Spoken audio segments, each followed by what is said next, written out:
El otro día iba por la parcela y me encontré este patinete para niños abandonado. Y como últimamente me apetecía irme de aventuras en patinete y los precios de patinetes para adultos están carísimos, pensé, ¿por qué no adaptarlo? Vais a ver cómo desmonto el patinete mientras os explico un poco más. Si hay algo que merezca la pena explicar del proceso de desmontaje, lo haré, no os preocupéis. También me gustaría aclarar que los 4 primeros minutos del vídeo están grabados con peor calidad, pues tuve que grabarlo con el móvil. A partir del minuto 4 mejora notablemente la calidad. Las condiciones que yo quería en el patinete eran algo de distancia al suelo, ruedas de cámara de aire, que tenga mi altura y que tenga frenos. Como veis, el patinete había tenido mejores momentos. Tenía óxido, la pintura daba pena, las ruedas estaban cuarteadas y las cámaras bastante pasadas, y además, al tratarse de un patinete para niños, el manillar me llegaba bajísimo, así que había bastante trabajo por hacer. En cuanto al peso, como estaréis pensando algunos, sigue sin ser un problema. Estos patinetes aguantan sin problema unos 70 kilos. Pero sí es cierto que desde luego el chasis no creo que resista dar saltos ni nada del estilo. Pero tampoco es el uso que yo pienso dar. Primero comencé desmontando el patinete como veis. No tiene ninguna complicación y cualquiera podría hacerlo. Solo destacar que perdí la pieza que ancla el manillar a la horquilla delantera, así que por así decirlo no tenía dirección. Pero igualmente no era problema, porque esa pieza iba a dejar de valerme al hacer más alto el manillar. Así que me las tuve que apañar para anclarlo de otra manera. Comencé por restaurar las ruedas que lo necesitaban urgentemente. Como ya he dicho, los neumáticos estaban cuarteados por el tiempo y las cámaras tampoco valían ya. Así que me puse a desmontarlas. Y como veis, lleva un mecanismo que, por así decirlo, hace por sí mismo de rodamiento. Es decir, no lleva rodamiento, pues las propias ruedas son el rodamiento. Se ve que esto lo suelen llevar todos los patinetes de baja calidad, pero no es problema. Así, al no estar ninguna bola oxidada, podía arreglarlo simplemente limpiando el mecanismo. Para pintar las ruedas, como el resto de piezas, básicamente las limpiaba, las lijaba, las volvía a limpiar y luego pintaba. Sí es cierto que por el estado en el que estaban las llantas tuve que servirme de otros trucos, como usar decapante, que por cierto personalmente lo odio. En este caso estaba en gel y no había manera de aclararlo. Además tengo gatos en la parcela y me da miedo que acaben intoxicados. Pero sí es cierto que en este caso me hizo un trabajazo quitando y ablandando el óxido. Para quitar el óxido de las partes más difíciles, me ayudé metiendo un clavo en la lija y la verdad fue bastante útil. Dio bastante buen resultado y quedaron como nuevas, como se puede apreciar. Ahora tocaba montarlas de nuevo. Súper importante echarle grasa para que funcionen bien y prolongar su vida. Y luego le volví a poner las bolas que hacían de rodamiento. Para cerrar el sistema, funciona con una contratuerca. Lleva la tapa para el sistema de rodamiento y después una tuerca que hace que no se afloje esa tapa. No puedes apretar lo demás, porque si no, la rueda no giraría. El eje del centro tiene que quedar libre respecto a la rueda. Y después les monté las nuevas cámaras y los nuevos neumáticos. Primero metes un perfil del neumático, luego la cámara y después el último perfil del neumático. Y con esto tenemos las ruedas terminadas. Con la pintura seguía la siguiente estrategia. Una primera capa bastante lisita, a modo de imprimación, después una o dos capas más, estas más gruesas y buscando cubrir totalmente, y finalmente una capa de barniz. En este caso sintético, porque era más barato. Dicen que la larga amarilla un poco, pero siendo colores oscuros como el negro y el gris, no creo que ni siquiera se aprecie. También limpié el resto de piezas y le quité el óxido a la tornillería con vinagre. Para montar el sistema de dirección, primero había que poner grasa en los dos rodamientos. Tiene una arriba y otra abajo, en las dos uniones al chasis. Y también engrasé por si acaso la barra que pasaba por dentro del chasis. Después se anclaba con otra contratuerca. Primero tiene una redonda que se aprieta a mano y según lo que aprietes la dirección estará más suave o más dura y luego otra tuerca encargada de que no se afloje la dirección. Para hacer más alto el manillar simplemente corté el tubo que unía el manillar a la dirección y le soldé un tubo más largo. El tubo había sido usado para sujetar un árbol al suelo, así que estaba bastante oxidado. Le di una buena mano de lija hasta dejarlo brillante y después seguí la misma estrategia para pintarlo que con el resto de piezas. Varias capas de pintura negra y una última de barniz sintético. Ahora era el turno de la tabla para los pies. Como veis tenía una estética bastante infantil.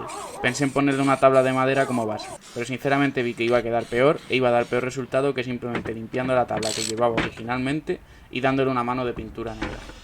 Una vez listo, me puse a montarle las ruedas al patinete. Primero me aseguré de que las ruedas giraran bien y que la contratuerca estuviese bien apretada. Después tenía dos arandelas que las dejaba centradas las ruedas y dos tuercas para asegurarlas. Si las apretaba demasiado, la rueda tampoco giraba bien, así que apretaba ojo y comprobaba que giraran bien. Después empecé con el sistema de frenos.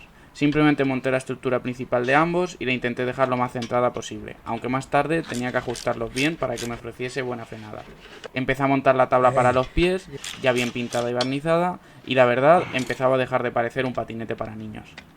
Para anclar el manillar a la rueda delantera y volver a tener dirección, lo único que hice fue aprovechar un agujero que había en la rosca en la parte de arriba de la horquilla delantera, un poco más arriba de donde quedaba la tuerca redonda para aflojar o endurecer la dirección, y le hice un taladro al manillar a la misma altura que el agujero de la horquilla.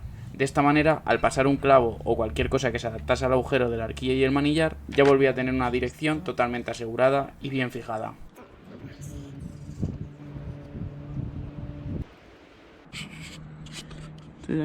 Ya con los deberes de la dirección hechos, solo quedaba montar el manillar a una buena altura y una posición ergonómica. Después empecé a fijar y asegurar el freno delantero. En este caso solo os enseño un poco por encima, porque lo voy a explicar mejor con el freno trasero, ya que es igual que el freno delantero. Finalmente, para que el freno llegara, al hacer el manillar más alto tuve que usar la maneta y el cable de freno trasero para el freno delantero. Una vez montado, queda tal que así. Para el freno trasero, primero dejo montadas las pastillas de freno y el tope para su funda. Después meto el cable de la maneta. Por cierto, al final la acabé cambiando por una de bici, ya que esta estaba rota y no terminaba de fijarse bien al manillar. El cable también es nuevo, porque el anterior se quedaba corto. También compré una funda a su medida. Primero lo intenté adaptando a varias fundas de distintas medidas, pero el freno no funcionaba bien.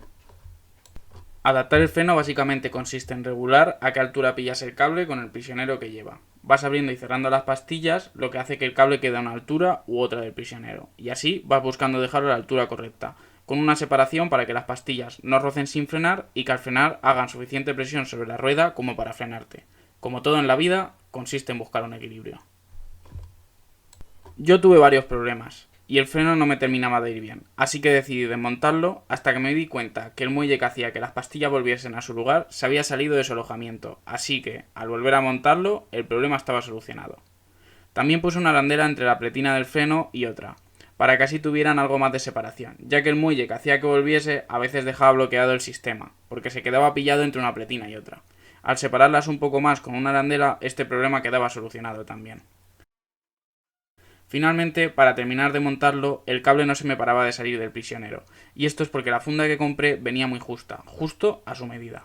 Así que cuando movía un poco la funda y la sacaba de su alojamiento, se salía el cable de freno. Así que me hice un invento, dejando sujeta la pletina a la rueda con una brida y el cable de freno por la parte de arriba simplemente usando celo. Ahora con todo bien sujeto se facilita todo. Ya no se sale la funda de su sitio y solo tengo que abrir y cerrar los frenos para ver a qué altura cierro el prisionero. Finalmente dejo esta distancia entre las pastillas y la rueda. Ahora suelto las bridas y quito el celo de la maneta de freno, y también pongo unos topes de goma con unas bridas para evitar que se mueva y se descentren los frenos, pues me di cuenta que tenían esa tendencia, pero con esto se arregla. Con esto termino los frenos y también el patinete. Este es el resultado obtenido.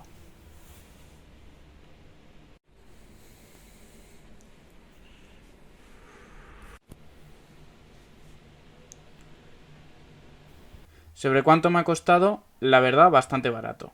Teniendo en cuenta que el patinete me lo he encontrado y me ha salido gratis y que lo pinté con latas que me habían sobrado de pintar otras motos, solo me quedan unos gastos de 16 euros los neumáticos, 4 euros las cámaras, 2 euros el cable de freno nuevo y 2 euros la funda de freno, dando un total de 24 euros invertidos en el patinete. ¿Cómo lo veis? ¿Qué os ha parecido? Me encantaría saber vuestra opinión en los comentarios y si habéis disfrutado del vídeo os agradecería mucho un like y que os suscribierais. Un saludo y nos vemos con la prueba a fondo del patinete.